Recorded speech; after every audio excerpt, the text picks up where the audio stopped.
సార్వత్రిక సంఘము ప్రేక్షకులకు నా వైపున మా కుటుంబం వైపున శుభములు పలుకుతున్నాను.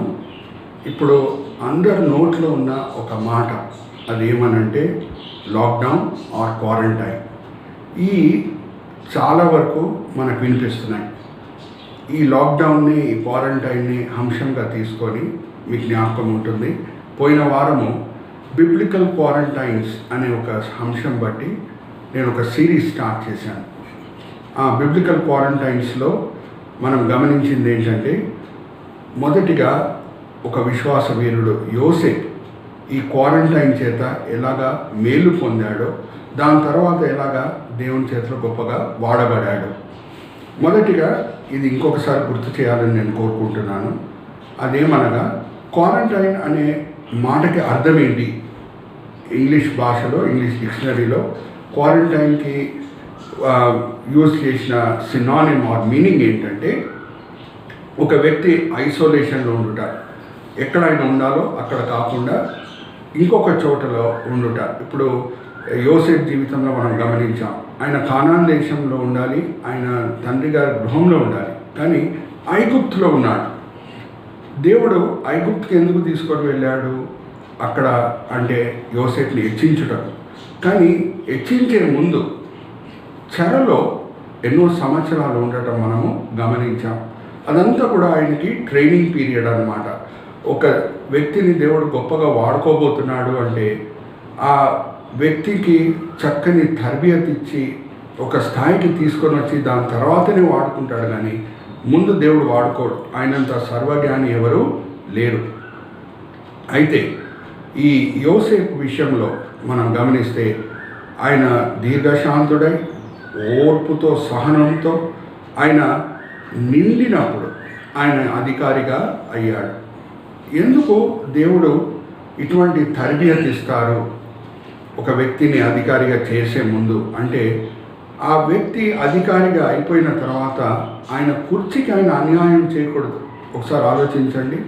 యోసేపే ఆ అధికారిగా అయిపోయిన తర్వాత ఆయన కింద పనిచేసే వ్యక్తుల పట్ల సరిగా ప్రవర్తించకుండా వాళ్ళు ఏదో ఒక విషయంలో ఈయనతో ఏదో ఆర్గ్యుమెంట్ చేస్తే ఈయన వెంటనే కోపం తెచ్చుకొని వాళ్ళని శిక్షిస్తే ఆయన కుర్చీకి ఆయన అన్యాయం చేసినట్టు అయిపోతుంది.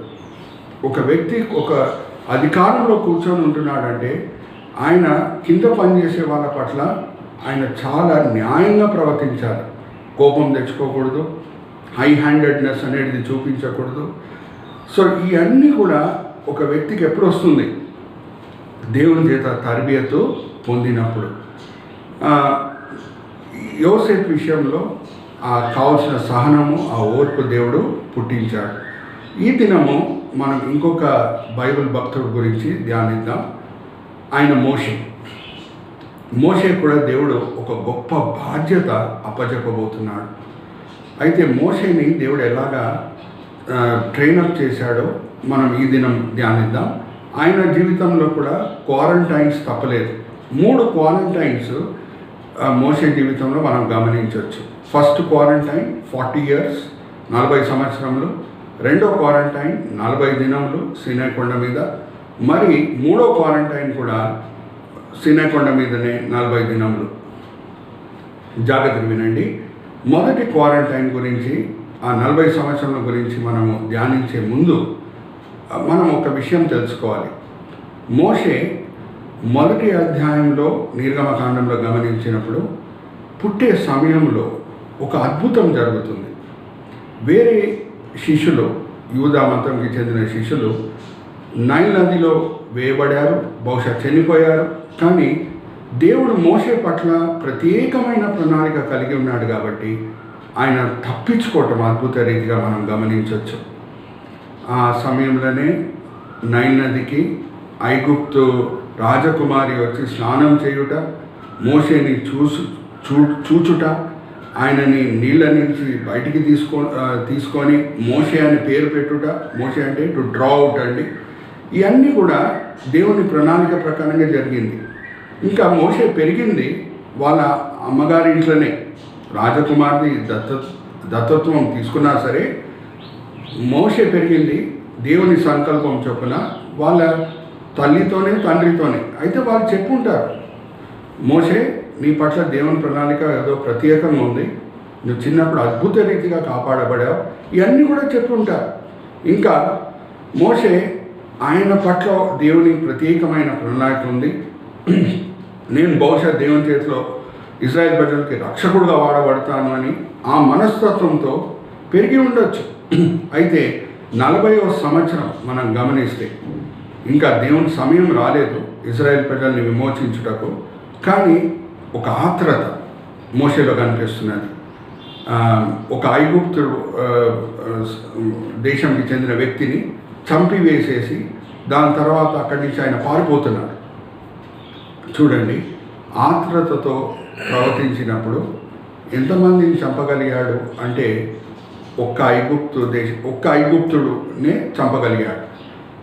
ఇంకా మనం దాని తర్వాత గమనిస్తాము, దేవుని మీద ఆధారం పడినప్పుడు మోషే ఎర్ర సముద్రంలో ఫారో సైన్యంనే ముంచేస్తున్నాడు. Hallelujah, praise the Lord. ఒకసారి గమనించండి, ఆత్రతతో ప్రవర్తించినప్పుడు దేవుని సమయము కొరకు ఎదురు చూడకుండా చట్టం ఆయన చేతిలో తీసుకున్నప్పుడు మోషే ఒక్కడే చంపగలుగుతున్నాడు.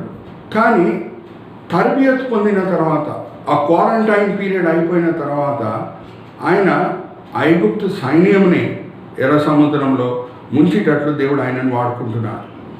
చూడండి, మొదటి క్వారంటైన్ 40 సంవత్సరములు దేవుడు ఆయనని మోయాబు అరణ్యంలో ఉంచాడు అనే మాట మనం అపోస్తల కార్యం 7వ అధ్యాయం 30వ వచనంలో చదువుకోవచ్చు. మరీ చెప్తున్నానండి, అపోస్తల కార్యం 7వ అధ్యాయం 30వ వచనంలో మనం చదువుకోవచ్చు. మోషే 40 సంవత్సరంలో మోయాబు అరణ్యంలో ఉన్నట్లు.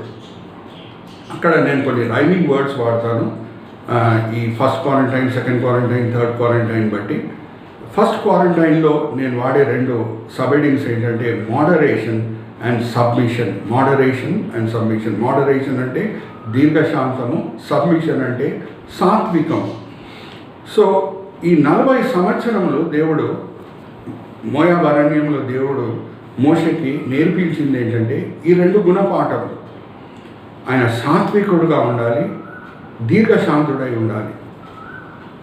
ఆయన సొంత శక్తి వలన పనులు జరుగుతున్నాయని అనుకోకూడదు, దేవుని శక్తి చేత ఆయన విజయం పొందుతున్నాడు అనే రహస్యము, సత్యము ఆయన అర్థం చేసుకోవాలి. ఏ సేవకుడన్నా జకర్యా గ్రంథం 4వ అధ్యాయం 6వ వచనం మర్చిపోదానికి ఆస్కారమే లేదండి. శక్తి చేత కాదు, బలం చేత కాదు, ఆత్మ చేతనే అనే మాట అక్కడ రాయబడి ఉన్నది. మోషేకి ఈ సత్యాలు తెలియవు, అందుకే ఆత్రతతో ఒక ఐగుప్తు దేశం చెందిన వ్యక్తిని చంపివేసేస్తున్నాడు 40వ సంవత్సరం. కానీ ఈ అరణ్యంకి వెళ్ళిన తర్వాత, మోయాబు అరణ్యంలో 40 సంవత్సరములు ఆయన గడిపిన తర్వాత ఈ 2 విషయాలు మాత్రం ఆయన చక్కగా నేర్చుకున్నాడనే మాట మర్చిపోకూడదు మనం. ఒకటి మోడరేషన్, దీర్ఘశాంతం. ఆయన నడిపించే సమయంలో ఇశ్రాయేల్ ప్రజలని అనేక సార్లు వాళ్ళు తిరుగుబాటు చేశారు, అనేక సార్లు ఈయనకి కోపం తెప్పించారు. కానీ దీర్ఘశాంతుడై అన్నీ సహిస్తూ ఆయన ముందుకు సాగాడు.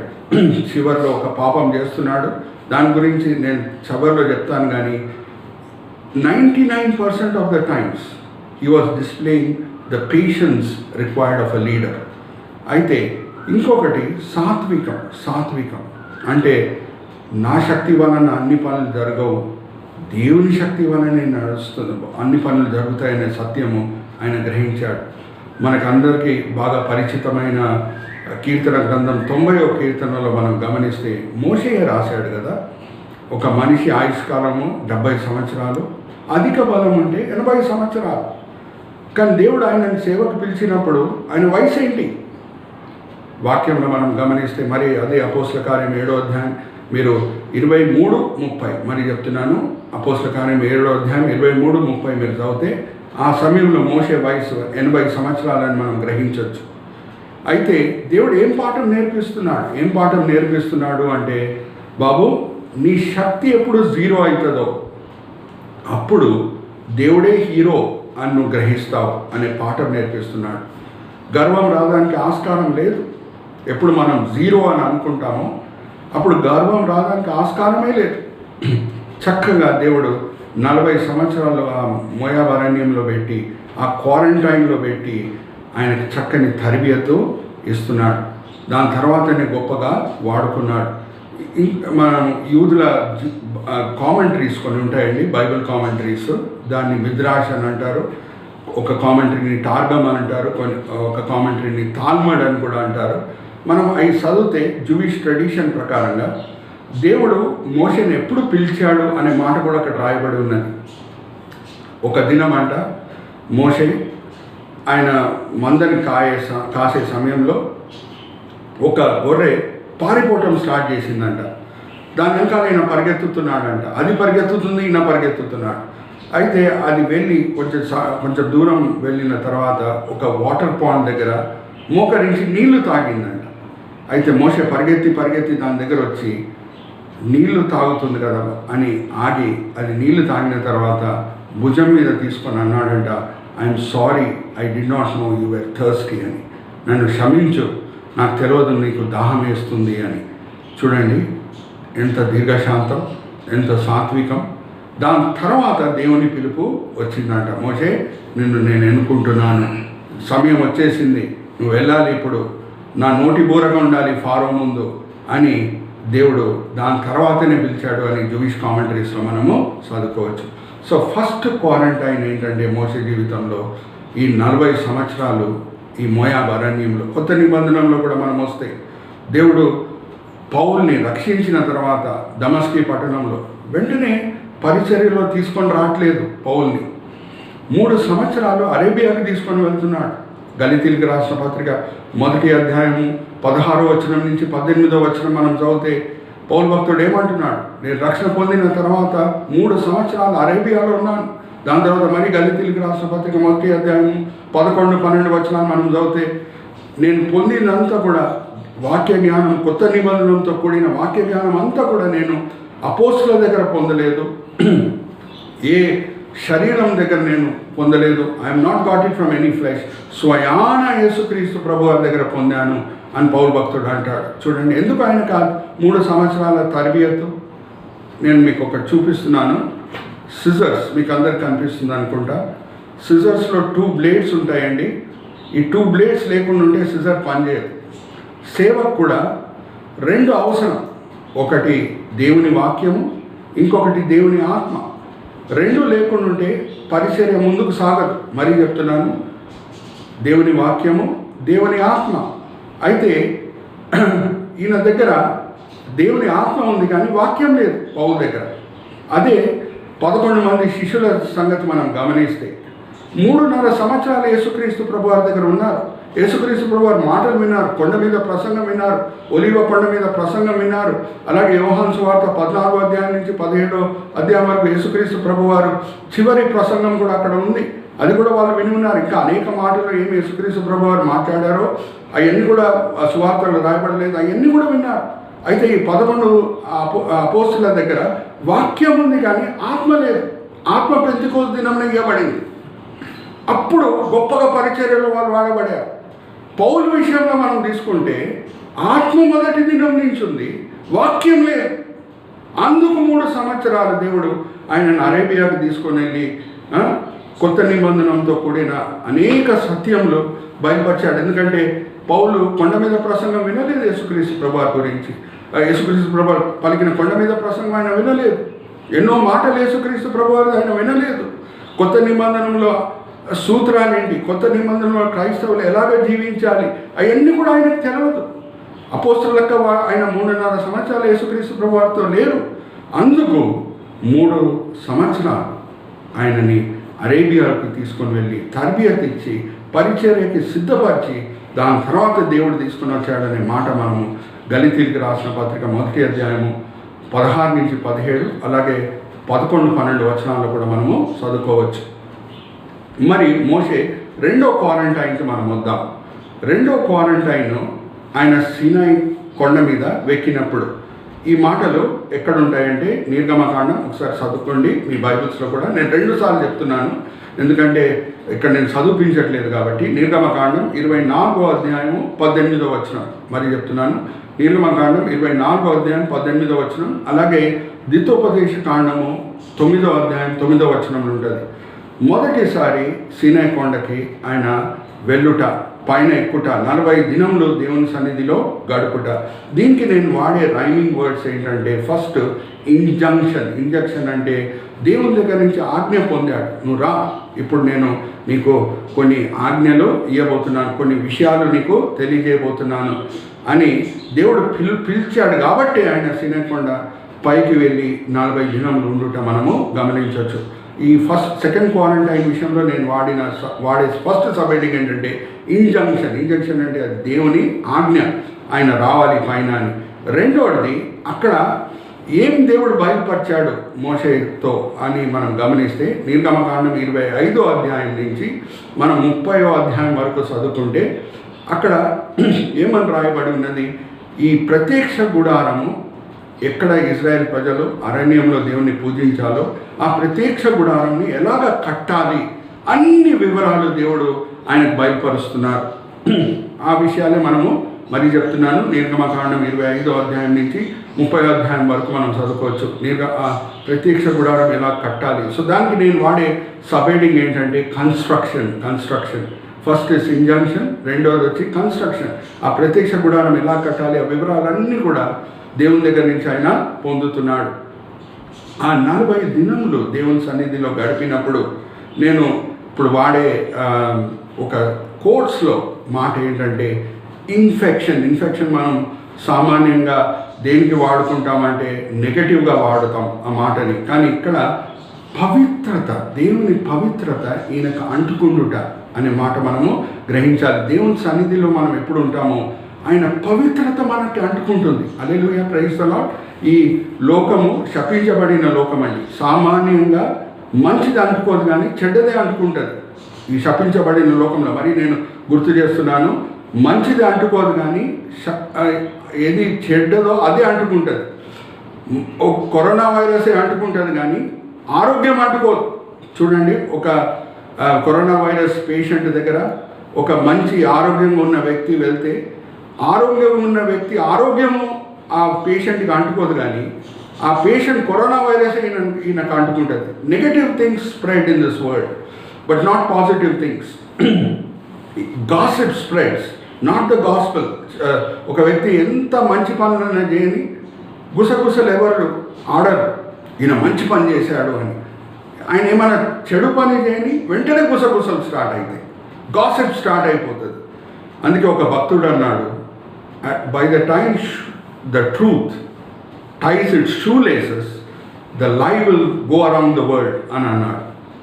సత్యం అంట బూట్లు వేసుకునే సమయంలో అబద్ధం లోకమంతా తిరిగి వచ్చేస్తుందంట. ఈ శపించబడిన లోకంలో ఇదే సూత్రం. Negative things spread, positive things do not spread. కానీ మనము దేవుని విషయంలో మనం గమనిస్తే యేసుక్రీస్తు ప్రభువారు చంగును ముట్టుకున్న ఒక స్త్రీ, రోగ స్త్రీ, 12 సంవత్సరాలు ఆమె బాధపడిందంట బ్లీడింగ్ వలన. అయితే ఆయన చంగును ముట్టుకుంటే ఆమెకు స్వస్థత కలిగింది. హల్లెలూయా, ప్రైజ్ ది లార్డ్. దేవుని సన్నిధిలో గుడ్ థింగ్స్ స్ప్రెడ్స్. హల్లెలూయా. అలాగే సేవకులు ఎవరన్నా చేయబెట్టి ప్రార్థన చేస్తే అపోస్తల కార్యంలో మనం గమనిస్తే రోగం వాళ్ళకి అంటుకోలేదు కానీ రోగులు స్వస్థపరచబడారు. హల్లెలూయా, ప్రైజ్ ది లార్డ్. సో దేవుని సన్నిధి, దేవుని శక్తి ఎక్కడ ఉంటుందో అక్కడ మనం గమనిస్తే పవిత్రత will spread, god's power will spread. అయితే దేవుడు సన్నిధిలో మోషే ఉన్నాడు కాబట్టి ఇంకా పవిత్రుడై దేవుని పవిత్రతని ఇంకా గంభీరంగా గ్రహించి ఆయన ఆత్మీకంగా ఎదిగాడు అని చెప్పుటకు ఏ సందేహము లేదు. This was the benefit of the second quarantine. ఇంకా చెప్పాలి అంటే ఆయన దేవుడు వెంటనే ఒక 31వ అధ్యాయానికి వచ్చినప్పుడు ఒక మాట చెప్తున్నాడు మోషేకి కింద ఏం జరుగుతుందో తెలియదు. ఆయన లేని సమయంలో ఇజ్రాయెల్ ప్రజలు, తిరుగుబాటు స్వభావం కలిగిన ఇజ్రాయెల్ ప్రజలు, ప్రతి విషయంలో అలిగే సనిగే ఇజ్రాయెల్ ప్రజలు, వాళ్ళు ఆరోన్ దగ్గర వచ్చి ఏమని అన్నారు అంటే, మోషే మాకు కనిపించట్లేదు, మాకు నాయకుడు ఎవరు లేరు, మాకు ఒక దేవుడు కావాలి నడిపించుటకు అనగానే ఆరోను మోషే అంత గట్టివాడు కాదు. ఆయన రాజీపడి ఏం చేశాడు అంటే ఒక బంగారు దూడని తయారు చేశాడు. ఇదే మీ దేవుడు అని చెప్పినప్పుడు వాళ్ళు దాని ముందు అర్పణలు అర్పిస్తున్నారు, ఇంకా వ్యభిచరించారు అనే భయంకరమైన మాట కూడా అక్కడ రాయబడి ఉన్నది. There was a rave party. ఒకసారి ఆలోచించండి, అదే సీనాయి కొండ దగ్గర ఎక్కడ దేవుని ఆజ్ఞలు వాళ్ళు దేవుని దగ్గర నుంచి పొందారో, నిర్గమకాండం 20వ అధ్యాయంలో అదే సీనాయి కొండ దగ్గర వాళ్ళు రేవ్ పార్టీ పెట్టుకుంటున్నారు. మనం అందరము చర్చ్ గోయర్స్ అండి, మనము వాచ్ నైట్ సర్వీస్ అటెండ్ అవుతాం 31 డిసెంబర్ నాడు. అదే ఆలయంలో ఒక 2 గంటల తర్వాత ఎవరైనా రేవ్ పార్టీ పెడితే మనకు జీర్ణం అవుతుందా చెప్పండి? It is indigestible. నో. సరే, రేవ్ పార్టీ ఎక్కడైనా పెట్టుకోరా బాబు, ఏ ఆలయంలో మేము వాచ్ నైట్ సర్వీస్ పెట్టుకున్నామో అక్కడ నువ్వు రేవ్ పార్టీ పెడతావని మనకు కోపం రాదు? ఆ దేవునికి కోపం రాదు? ఏ సీనాయి కొండ దగ్గర వాళ్ళు 10 ఆజ్ఞలు దేవుని దగ్గర పొందారో అదే సీనాయి కొండ నుంచి వాళ్ళు ఒక అడుగు కూడా వేయలేదు, విగ్రహారాధన చేస్తున్నారు, ఇంకా వ్యభిచరిస్తున్నారు. చూడండి, మొదటి ఆజ్ఞ మీరుతున్నారు, ఇంకా 6వ ఆజ్ఞను కూడా మీరుతున్నారు. Horrible, is it not? అయితే 31వ అధ్యాయానికి వచ్చినప్పుడు మోషేకైతే తెలియదు ఏం జరుగుతుందో. కింద దేవుడు చెప్తున్నాడు, ప్రజలు తప్పుదారిలో వెళ్ళిపోతున్నారు మోషే, నేను వాళ్ళని చంపివేయాలని కోరుకుంటున్నాను అని అన్నప్పుడు మోషే వాళ్ళ వైపున విజ్ఞాపన ప్రార్థన చేసి కింద దిగి వస్తున్నాడు. నేను ఈ విషయం చదివినప్పుడు మొదటిసారి, అది ఎప్పుడు చదివినా సరే నా కళ్ళలో నీళ్ళు వస్తాయండి. మోషే కింద దిగి వచ్చినప్పుడు ప్రజలు పాపంలో కనిపిస్తున్నారు. ఇప్పుడు నేను ఒక సబెడింగ్ వాడుతున్నాను, అదేంటంటే ఇండిగ్నేషన్. దేవుని సన్నిధిలో ఆయన ఉండి దేవుని పవిత్రతని ఆయన అర్థం చేసుకొని ఇక్కడ దిగి వచ్చినప్పుడు వాళ్ళ పాపంని చూసినప్పుడు ఈయనలో వచ్చింది ఏంటంటే ఇండిగ్నేషన్. అంటే ఇది పవిత్రమైన కోపం, ఇది పవిత్రమైన కోపం. ఏ కోపం యేసుక్రీస్తు ప్రభువారు మటల ఆదివారం దినం చూపించారో, ఆ వ్యాపారస్తులని ఆలయం నుంచి ధర్మగొట్టారు, దాన్ని ఏమంటారంటే పవిత్రమైన కోపం అంటారు, రైటియస్ ఇండిగ్నేషన్ అని అంటారు. ఆ కోపము మోషేలో మనకు కనిపిస్తున్నది. ఇంకా ఒకసారి ఆలోచించండి, ఆయన ఒకవైపు ఎంతమంది ఉన్నారండి? 25 లక్షల ప్రజలు, ఇటువైపు ఒక్కడే ఒక మోషే. హల్లెలూయా, ప్రైజ్ ది లార్డ్. జ్ఞాపకం పెట్టుకోండి, అందుకే నా కళ్ళలో అప్పుడప్పుడు నీళ్లు కారుతాయి ఈ సంఘటన నేను గుర్తు చేసుకున్నప్పుడు. ఒకవైపు 25 లక్షల ప్రజలు ఉన్నారు, ఒకవైపు ఓన్లీ మోషే ఉన్నాడు. ఆయనలో ఆ పవిత్రమైన కోపం వాళ్ళు గమనిస్తున్నారు. ఆ పవిత్రమైన కోపం గమనించి భయపడుతున్నారు. హల్లెలూయా, ప్రైజ్ ది లార్డ్. ఎవరున్నారు మోషే వైపు? సైన్యం ఉందా? ఆయన దగ్గర కత్తి తుపాకులు ఉన్నాయా? లేవు. కానీ ఒక పవిత్రమైన దేవుని సేవకుని కోపం చూసి వాళ్ళందరూ భయపడారు. ఎదిరించాలంటే ఎదిరించవచ్చు కదా, 25 లక్షల ప్రజలండి ఒకవైపున, ఇటువైపు ఒకడే ఒకడు ఉన్నాడు. కానీ ఆ పవిత్రమైన కోపం, దేవుని సన్నిధి ఆయనతో పాటు ఉన్నది. దేవుడు మన వైపు ఉండగా మన శత్రువు ఎవరు అని పౌలు భక్తుడు రాస్తున్నాడు కదా, రోమిలికి రాసిన పత్రిక 8వ అధ్యాయం 31వ వచనంలో. ఆ విషయం మనము, ఆ సత్యంని మనము ఈ 32వ అధ్యాయంలో నిర్గమకాండంలో మనం గమనించవచ్చు. ఇంకా ఇండిగ్నేషన్ తర్వాత మోషే ఆజ్ఞాపించింది ఏంటంటే భయంకరంగా వ్యభిచరించిన వాళ్ళని నేను చంపివేసేస్తాను అని నిర్ణయించుకొని లెవీలను వాడి ఆ దినం 3000 మందిని చంపివేసేసాడు అనే మాట మనము 32వ అధ్యాయం నిర్గమకాండం 28వ వచనంలో చదువుకోవచ్చు. మరి చెప్తున్నాను, 32:28. That is indignation is followed by execution. కానీ వేరేవాళ్ళు కూడా నేరస్తులే కదా, వాళ్ళు డైరెక్ట్గా కొన్ని పాపములు చేయపోయినా సరే వాళ్ళందరూ కూడా దాంట్లో పాల్గొన్నారు కదా, ఆ విగ్రహారాధనలో వాళ్ళు కూడా నేరస్తులు కదా. అయితే మనం 3వ క్వారంటైన్కి వస్తున్నాము. మరి ఆయన సీనాయి కొండ ఎక్కి 40 దినములు దేవుని సన్నిధిలో ఉన్నాడంట. ఈ మాట మనం ద్వితోపదేశకాండం 9వ అధ్యాయం 19వ వచనంలో చదువుకోవచ్చు. మరి నేను చెప్తున్నాను, ద్వితోపదేశకాండం 9వ అధ్యాయం 19వ వచనంలో 3వ క్వారంటైన్ గురించి మనం చూస్తున్నాం. మరి 40 దినములు సీనాయి కొండ మీద మోషే ఉండుట మనం గమనించవచ్చు. అక్కడ నేను వాడే సబెడింగ్స్ ఏంటంటే ఇంటర్సెషన్ అంటే ఆయన వాళ్ళ వైపున విజ్ఞాపన ప్రార్థన చేస్తున్నాడు. ప్రభువా క్షమించు అని అంటున్నాడు. 32వ అధ్యాయం 32వ వచనం చదివినప్పుడు మరి కళ్ళలో నీళ్లు కారుతాయి. ఏమని అంటున్నాడంటే, ప్రభా వీలైతే నా పేరు జీవగ్రంథం నుంచి తీసివేసే కానీ వాళ్ళ పేరు తీసివేసేయొద్దు అని అంటున్నాడు. చూడండి ఆ పట్టుదల, చూడండి విజ్ఞాపన ప్రార్థనలో ఇదే పట్టుదల మనకి పౌలు భక్తుల్లో కూడా కనిపిస్తుంది. రోమిలికి రాసిన పత్రిక 9వ అధ్యాయం 3వ వచనంలో ఏమంటాడంటే, యూదులు రక్షింపబడుటకు నేను నరకం వెళ్ళుటకు కూడా సిద్ధంగా ఉన్నాను అని అంటాడు. చూడండి పౌలు భక్తుడు మాటలు మరి చెప్తున్నాను. రోమిలికి రాసిన పత్రిక 9వ అధ్యాయం 3వ వచనం, యూదులు రక్షణ పొందుటకు, యూదులు యేసుక్రీస్తు ప్రభువుని సొంత రక్షకుడుగా అంగీకరిస్తే దానికి నేను ఏ కాస్ట్ అన్నా ఏ విలువ అన్నా చెల్లించుటకు సిద్ధంగా ఉన్నాను, బహుశా నరకంకి వెళ్ళాలంటే కూడా వెళ్తాను అని అంటున్నాడు. అటువంటి పట్టుదల మరి మోషేలో మనకు కనిపిస్తున్నాడు.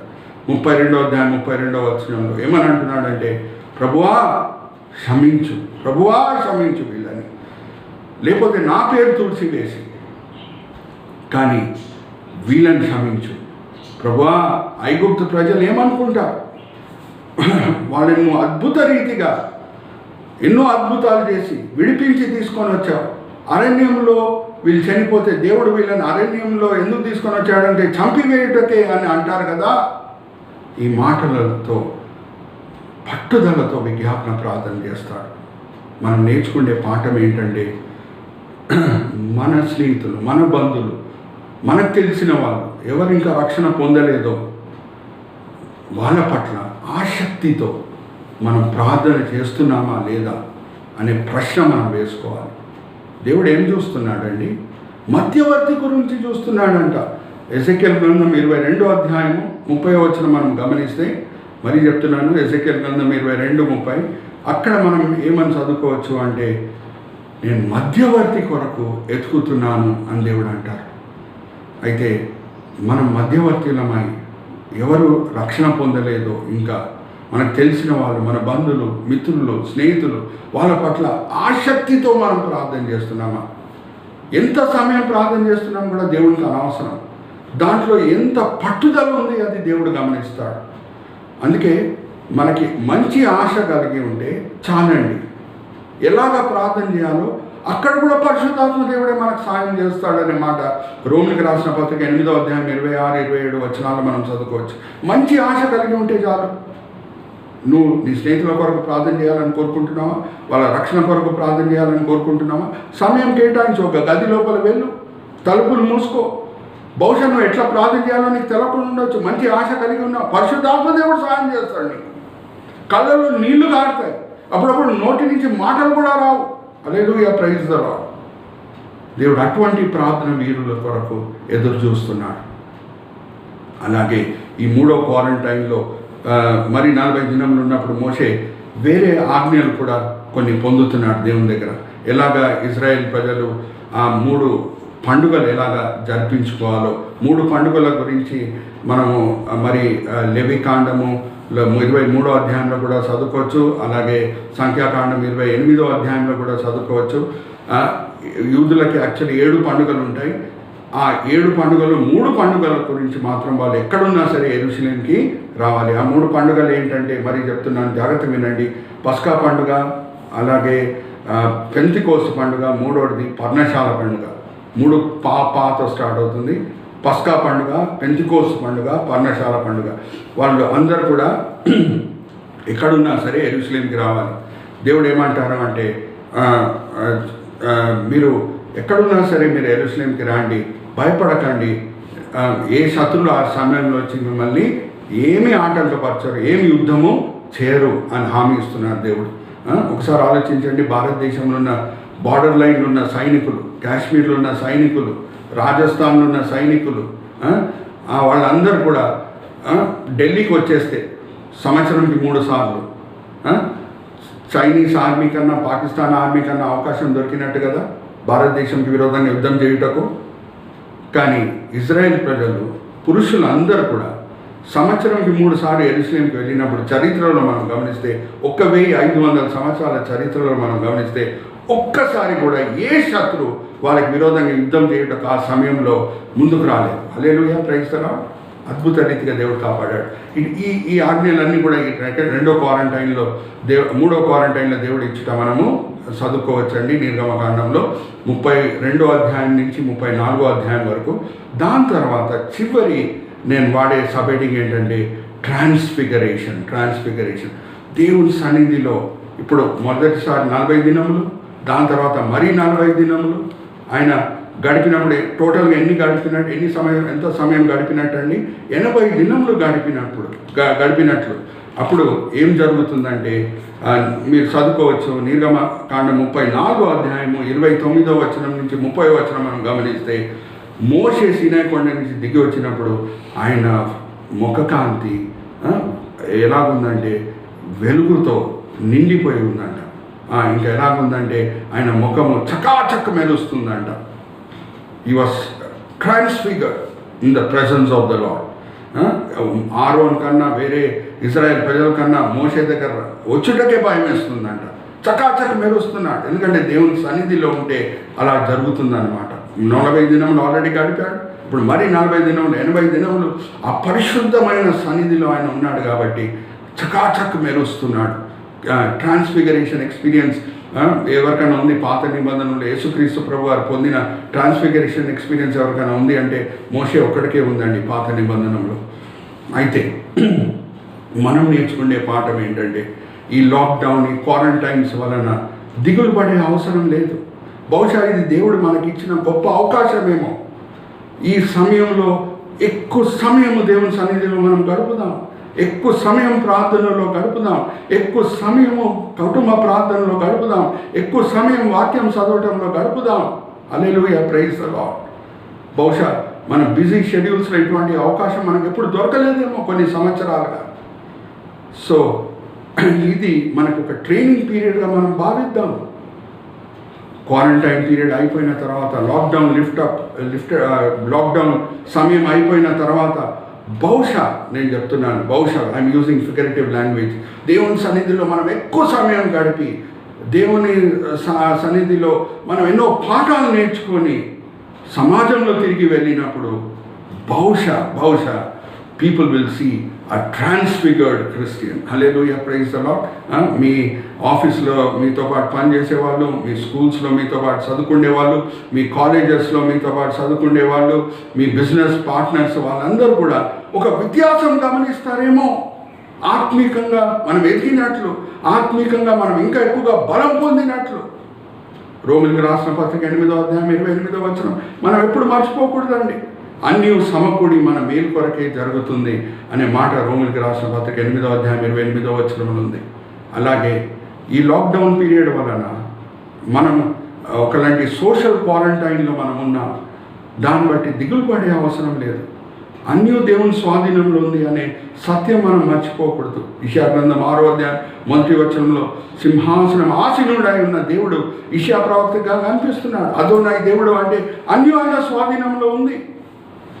ఆ దేవుడు అన్నీ ఆయన స్వాధీనంలో పెట్టుకున్నాడనే సత్యం మనం మర్చిపోకూడదు. ఆయన సమయంలో ఈ కరోనా వైరస్ని ఆయన తీసివేసేస్తాడు. కానీ బహుశా ఈ లాక్డౌన్ పీరియడ్, ఈ క్వారంటైన్ పీరియడ్ మన మేలు కొరకే దేవుడు ఇచ్చి ఉన్నాడు. దీన్ని మనం చక్కగా వాడుకుందాం. ఆయన సన్నిధిలో ఇంకా ఎక్కువ సమయం గడుపుదాం, ఆయన వాక్యంలో ఇంకా ఎక్కువ సమయం గడుపుదాం, ప్రార్థనలో ఎక్కువ సమయం గడుపుదాం, కుటుంబ ప్రార్థనలో ఎక్కువ సమయం గడుపుదాం, ఆత్మీయంగా ఎదుగుదాం.